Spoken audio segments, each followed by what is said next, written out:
নমস্কার বন্ধুরা, আপনারা সবাই কেমন আছেন? আশা করি খুব ভালো আছেন। আজকের ভিডিওতে দেখাবো কলিয়াস গাছে পরিচর্যা কিভাবে করতে হয়। তো আজকের তারিখ হলো 15ই আগস্ট। আজ আমি এই ভিডিওটি আপলোড করছি। এই কলিয়াস গাছগুলো আমি মাটির মিডিয়াতে করেছি। এই গাছগুলো আমি সেটের মধ্যে রাখি, ওখানে প্রচুর গাছ আছে, তাই আমি এই গাছগুলোকে বাইরে বের করে এনে ভিডিও করছি। ভিডিওটি কেউ কেটে কেটে দেখবেন না, এই ভিডিওটিতে আপনারা অনেক কিছু জানতে পারবেন, শিখতে পারবেন।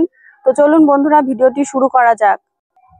তো যেহেতু এই কলিয়াস গাছগুলো আমি মাটির মিডিয়াতে করেছি, আর এই মাটির মিডিয়াতে গাছ সর্ষের খোল পচা জল দিলে খুব ভালো হয়, তো আমি এই সর্ষের পচা জল দিই। তো এই সর্ষের খোল পচা জলটা আমি কিভাবে দিই সেটা আপনাদেরকে দেখাচ্ছি।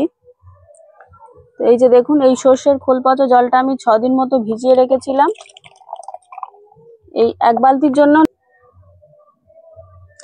তো এই দেখুন, আমি এখানে হাফ মগ মতো সর্ষের খোল পচা জল নিয়ে নিয়েছি, এটা আমি জলের সাথে অ্যাড করছি। এই দেখুন, এইভাবে খুব ভালোভাবে জলটাকে মিশিয়ে নিতে হবে। নিয়ে আমি গাছের গোড়ায় দেবো। গাছের পাতাগুলো আপনারা একটু দেখুন কেমন ঝলসানো ভাব রয়েছে।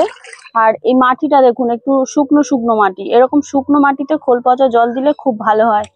তো এই দেখুন, আমি কতটা পরিমাণ করে দিচ্ছি। একটা করে গাছের জন্য ঠিক এতটা পরিমাণ করে দিলেই যথেষ্ট। আর এই শুকনো ভাবটা, এই পাতাগুলো যে শুকনো ভাবটা রয়েছে, এটা এই জল দেওয়ার 5 মিনিট পরেই ঠিক হয়ে যাবে। তো এইভাবে আমি প্রত্যেকটি গাছে খোল পচা জলটা দিয়ে দেব। আর আপনারাও এইভাবে দেবেন, দেখবেন আপনাদের গাছও খুব সুন্দর হবে। তো প্রত্যেকটি গাছে আমার খোল জল দেওয়া হয়ে গেছে। এবার আমি একটু ঠান্ডা প্লেন জল নিয়ে গাছের পাতায় স্প্রে করে দেব। এই যে দেখুন, এইভাবে স্প্রে করে দিচ্ছি। আর গাছগুলো যেহেতু আমি মাটির মিডিয়াতে করেছি, তাই আমি গাছগুলোকে শেডের মধ্যে রাখি। আর যারা এরকম চড়া রোদে গাছগুলোকে রাখছেন, তারা অবশ্যই একটু জলটা মেনটেন করবেন, তাহলে দেখবেন গাছের পাতাগুলো সুন্দর থাকবে। আর এই গাছের অরিজিনাল কালার পেতে গেলে গাছগুলোকে একদম ফুল সানলাইটে রেখে দিতে হবে। 2-3 দিন পর পর আপনারা গাছগুলোকে একটু ঘুরিয়ে ফিরিয়ে দেবেন, তাহলে দেখবেন যে গাছের প্রত্যেকটি ডাল সমানভাবে বেড়ে উঠছে এবং কালারটাও চারিদিকে সমানভাবে পাচ্ছে। তো আমি কিছু গাছে স্প্রে করেছি, পরে এই গাছগুলোতে স্প্রে করে দেবো, নাহলে ভিডিওটা অনেক লং হয়ে যাবে। তো এই গাছে পিঞ্চিং করতে আপনারা কেউ ভুলবেন না।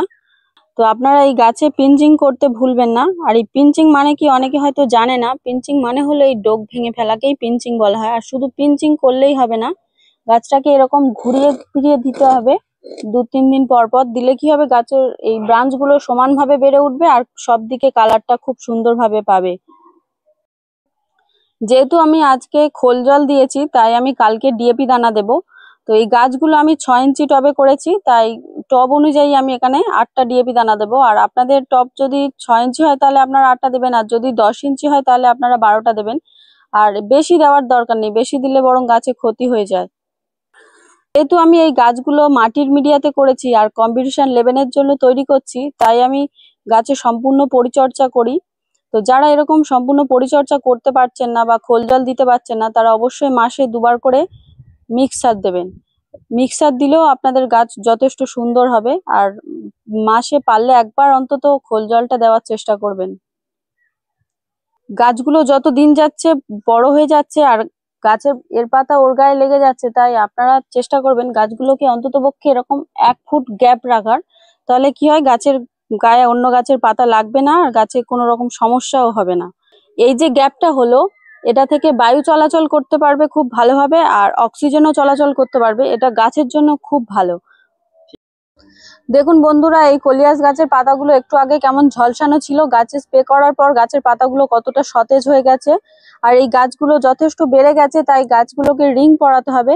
তো এই রিং পরালে কি হয়, মানে এই গাছের ডালগুলো তো এরকম বড় হয়ে গেছে, হাওয়া বাতাসের কারণে ঝুলে যাচ্ছে, ভেঙে যেতে পারে। এই রিংটা পরালে গাছে একটা সুন্দর শেপ আসবে। আর এই শেপটা নির্ভর করবে সম্পূর্ণ আপনার উপরে। আপনি যেমন ভাবে পিঞ্চিং করবেন, যেমন ভাবে ঘুরিয়ে ঘুরিয়ে দেবেন, সেটার উপরেই নির্ভর করবে। আর এই রিং পরানোর ভিডিও আমি খুব তাড়াতাড়ি আমার চ্যানেলে একটি শর্ট ভিডিও করে দেখিয়ে দেব। তো তো এই গাছের সব থেকে গুরুত্বপূর্ণ ভাবে লক্ষ্য দিতে হবে যেই জিনিসটা, সেটা হলো গাছের পাতায় ফাঙ্গাস লেগেছে কিনা। আপনারা এরকম ওপরের পাতার দিকটা দেখে তো বুঝতে পারবেন না, আর ওপরের পাতাতে কখনো ফাঙ্গাস লাগেও না। এই পাতার নিচের দিকগুলো দেখলে আপনারা বুঝতে পারবেন এইখানে ফাঙ্গাস লেগে থাকে। তো আমি দেখছি এখন আমার গাছে কোনো পাতায় ফাঙ্গাস লেগেছে কিনা। তো আমার গাছে আশা করি কোনো পাতায় ফাঙ্গাস লাগেনি। তো এই যে একটা পাতা আমি আপনাদেরকে দেখাচ্ছি, দেখুন ঠিক এইরকম ধরনের ফাঙ্গাসটা হয়। আমার গাছে যদিও ফাঙ্গাস লাগেনি, এই যে দেখুন আমার গাছে কোনো পাতায় ফাঙ্গাস লাগেনি। তো এই ফাঙ্গাস লাগলে আপনারা কি ইউজ করবেন, যে কোনো ধরনের ফাঙ্গিসাইড যদি আপনাদের কাছে থাকে তাহলে সেটা আপনারা ইউজ করতে পারবেন। আর সব থেকে সস্তায় এবং খুব কার্যকারী যে ফাঙ্গিসাইড হলো সেটা হলো ব্যাবিস্টিন। আর এই ব্যাবিস্টিনটাই আমি গাছের পাতায় স্প্রে করে থাকি। তো এই ব্যাবিস্টিনটা আপনারা কিভাবে ইউজ করবেন, ব্যাবিস্টিনটা ইউজ করবেন 1 লিটার জলে 1 ml গুলে নিয়ে খুব ভালোভাবে গুলে নিয়ে গাছের পাতায় স্প্রে করবেন। আর এটা করবেন একদম গোধূলির টাইমে, মানে যখন সূর্যটা প্রায় ডুবে ডুবে আসবে ঠিক সেই সময়ে। তো আমি বলছি বলে আপনারা এই ব্যাবিস্টিনটা ইউজ করবেন তা নয়, আপনাদের কাছে যে কোনো ধরনের ফাঙ্গিসাইড থাকলে সেটাই আপনারা ইউজ করবেন। তাতেও দেখবেন আপনাদের গাছ যথেষ্ট সুন্দরভাবে বেড়ে উঠবে, কোনো রকম ফাঙ্গাসও লাগবে না। তো আজকের এই কলিয়াস গাছের ভিডিওটি যদি আপনাদের ভালো লেগে থাকে তাহলে অবশ্যই একটি লাইক করবেন। আর আপনাদের একটি লাইক আমার ভিডিও বানানোর আগ্রহটা একটু বাড়িয়ে দেয়।